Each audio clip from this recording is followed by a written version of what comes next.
You're such a machismo. Oops, that wasn't all you. Something weird I found recently is that people seem to make demoralizing comments when they get into a fierce fight. Why do people like to make this kind of personal attacks? Hey, are you enjoying our program? Then click on the subscribe button and give us a like to let us know that. If you get something you'd like to know regarding interpersonal relationships, just leave us a comment below and we'll make sure to put it on our plate and make a clip about it. Have you ever run into a fight with someone before? Alright. Even if you're a peace lover, you must have seen someone else fighting before, right? From the political talk shows on television to our everyday lives. It seems that people are always arguing over one another's beliefs and values, right? Okay, let me ask you this. Do you, by any chance, know someone who's really into making personal attacks? Or simply demoralizing others using facts unrelating to the argument? Recently, a friend of mine told me that he happened to retweet a presidential candidate's campaign video and specified how disappointed he felt about the event. Then some quantity beer news, who's obviously voting for the candidate, came attacking him under his post, saying aggressive things like, "You've never seen the video, you liar." Now, do you start to see some faces popping up in your mind? There might be someone at your office who tend to slander others during their quarrels. Or it might be a family member who's quick to use demoralizing strategies when they can't win over the argument. So then, why do people resort to these kind of personal attacks in their arguments?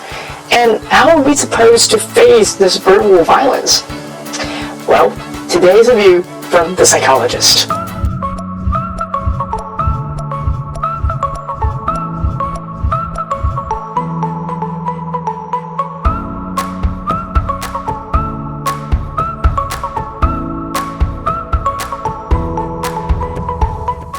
Hi everyone, I'm Chen. Welcome back to MACHIEN on interpersonal relationship psychology. I don't know if you're facing the same kind of social trouble as my friend is, or you constantly bump into someone who loves making personal attacks.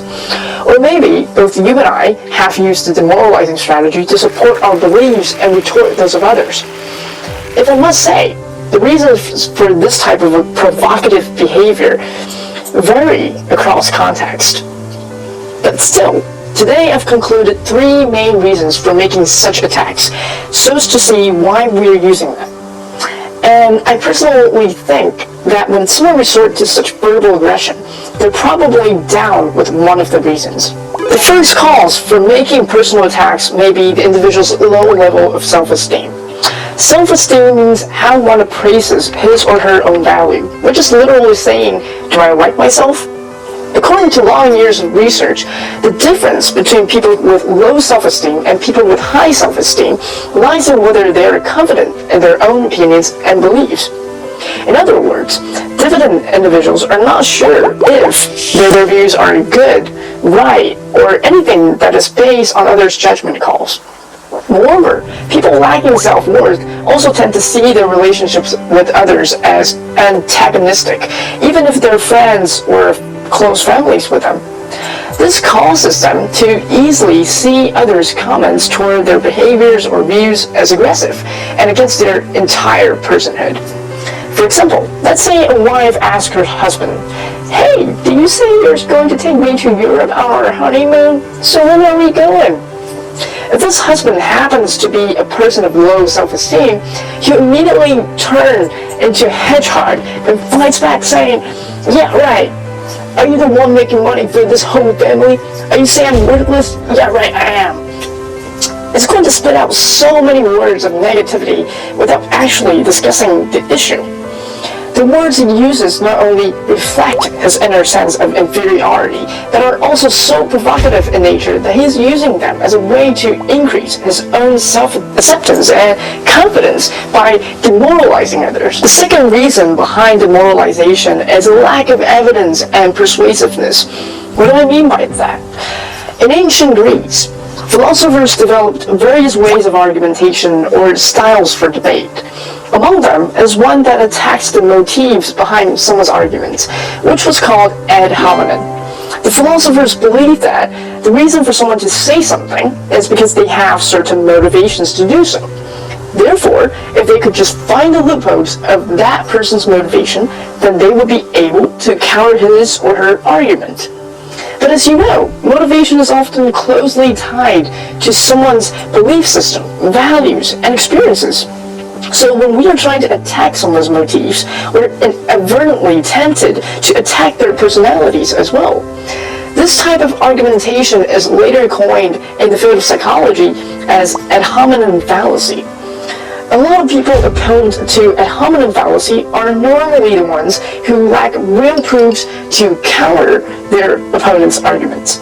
So they would just say something unreasonable and unconstructive, like, "It's not a Christian, so no wonder he says something so unethical like that. How could his feedback support our team's development if he's so conservative?"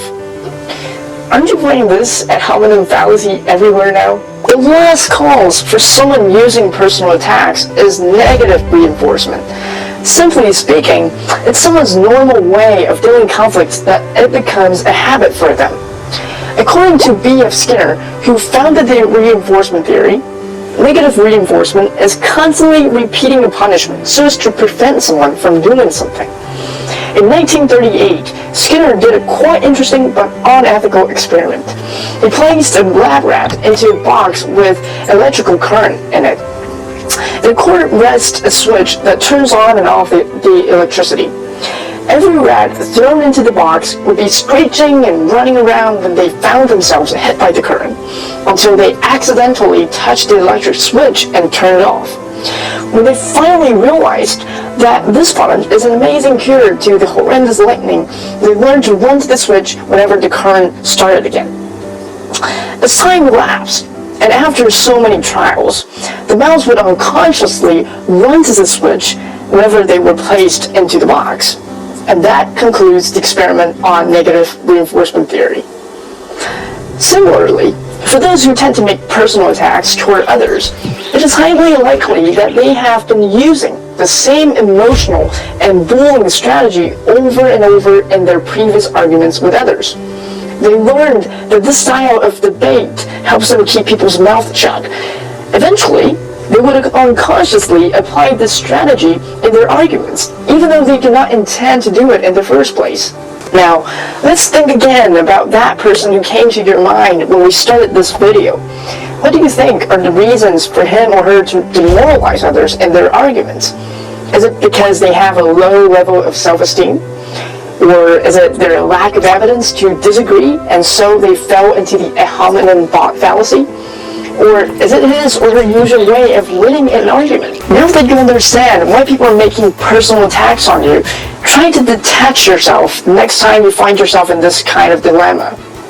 When you can see the whole scene from a macro perspective, you notice that this is just their defense mechanism at work. If you happen to be the one always treated badly, you would probably be feeling the same way, right? I hope you'll be feeling better and less irritated by then. But always remember, don't attack people based on your new knowledge about them now, because then you'll be resorting to the same verbal aggression. Do you like our content? Say yes, and don't forget to subscribe to our channel, and even share the clip if you like. Alright then, remember to stay tuned for next time. Goodbye.